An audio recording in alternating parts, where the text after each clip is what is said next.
George Ernest Michel was born on the 2nd of January 1924 to Peter and Alice Maud Michel at their home in 89 Glue Terrace, Newcastle-on-Tyne in England. He had an older brother Peter, an older sister Doris, and later a younger brother Ron. His father's family had lived in the village at Liechtental in Switzerland for centuries, and his father Peter Michel left there just after World War I to work as a chef. He later became head chef at the Station Hotel in Newcastle with a brigade of 30 chefs under him. George was a keen sportsman and played first 11 cricket and soccer. He was centre forward in teams for his school and even represented Newcastle at football. Like many Englishmen, George always claimed he had the chance to play professional football if things had gone a bit differently. George was apprenticed to his father as a chef at the Station Hotel when he left school. But when World War II broke out, he was keen to do his bit and applied to join the Navy when he was just 17. In January 1942, when he'd just turned 18, he was accepted into the Navy. He started work as a junior cook on the Royal Navy Patrol Service on the minesweepers in the North Sea. Because this was considered very dangerous, the pay was an extra 1 shilling, or 10 cents, more each week.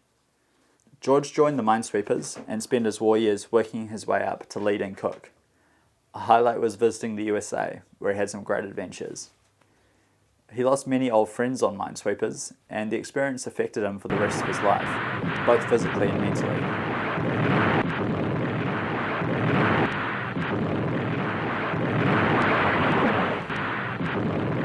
After the war, George was looking for more adventures, so he applied to be a police constable in Palestine.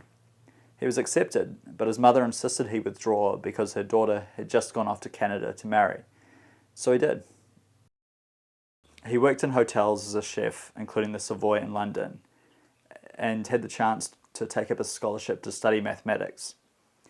But he would have had to wait a year, and he was still restless and keen to leave the depression of post-war England. So in 1948, he took the opportunity to get an assisted passage to New Zealand and became a 10-pound pom. He was billeted in Devonport, and it wasn't long before he met a pretty young 18-year-old Catholic girl with bright auburn hair called Gloria Hewitt. They met at a party at the Strawbridges home across the road from the beach at Torpedo Bay. Gloria Monica Hewitt was the third daughter of Joe and Margaret Hewitt. She had 2 older sisters, Mary and Pat, and 2 brothers, Joe and Larry. Her father, Joe, drove the last horse-driven bread delivery cart in Devonport until 1949. George and Gloria married at the Catholic Church in Devonport on the 19th of March 1949, when he was 25 and she was 19.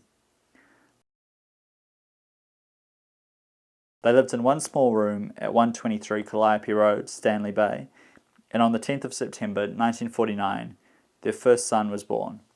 He was named Peter, after George's father and brother. George and Gloria then moved next door to 121 Calliope Road, just after Peter was born. The house was divided into 3 flats. The other 2 also had young families living there. The Rices had a daughter, Maureen, in August 1949, and the Prouds had their son Rod on the 16th of October 1949. Rod and Peter became lifetime friends. George and Gloria had a very busy social life and formed friendships with many other young immigrants from the UK. Bill Maloney, Dick Parker, Little Robbie Robertson, Bill Booth, John Rose, who married Gloria's sister Mary, and Bob Napier, who married one of Gloria's cousins. They had lots of parties, and George was always the first choice to play the piano or the banjo-mandolin, and to lead the singing in his fine, Geordie baritone voice. George and Gloria had quite an open house for good friends, and also at the same time we met a lot of Navy people, and there was always a good excuse for a party. If there was a piano kicking around, George would always tinkle a few of the notes on the piano, and we'd have sing-songs, good old sing-song in those days. Yeah. He played soccer for the Thistle Club, until the day he broke his leg. No ACC benefits in those days. George's brother Ron stayed with him for a short time in 1953, before leaving to work as an aide to the King of Tonga. We shared the same cabin, and not just the two of us. In fact, there were 6 of us in the cabin. But Ron was a very close friend of mine, and we were sort of, enjoyed each other's company, and that was it. We were good friends all the way over from England. Bill Booth and George and Gloria and myself decided to go to the Milford dance at the pirate ship, which is no longer there, of course. And it was really funny. I didn't really know Gloria all that well, but she was quite a character. I remember being on the dance floor, and I looked round, and there's George dancing away with another lady, and I thought, that's strange. Gloria, So anyway, when I went to sit down, Gloria had been to the toilet, and she says, "Where's George?" And I says, "Oh, he's up there dancing." So the next minute she walked up, got off the seat, walked straight onto the dance floor, tapped this lady on the shoulder and said, "Hey, you're not allowed to dance with my husband." I thought, Gloria, that was so funny. Oh dear. George and Gloria had their second son, who they named Ron, after George's brother, on the 13th of January 1954. And the following year, their daughter, Jeanne Marie, was born on the 24th of July 1955.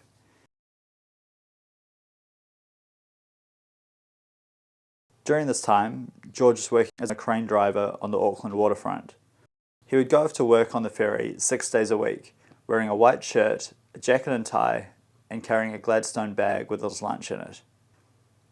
After a spell working as a chef at the station hotel, George started working for Fletcher's in the city as a crane driver and storeman, and stayed with them the rest of his working life until he retired at 62. In 1962, the family moved to Northcote, where they stayed until George and Gloria moved into Peter and Jennifer's home in 1987. George had a keen intellect and was sadly never able to take advantage of that in his working life. He loved the stimulus of a good argument and took great delight in taking on the management at Fletcher's in his role of union delegate. He was well known to the senior Fletcher management and the Fletcher family, and was respected as a hard, stubborn, but fair bargainer for the rights of his fellow workers, who he led out on many a stop work to press his point. George went back once for a visit to see his family in the UK, Canada and USA in 1975.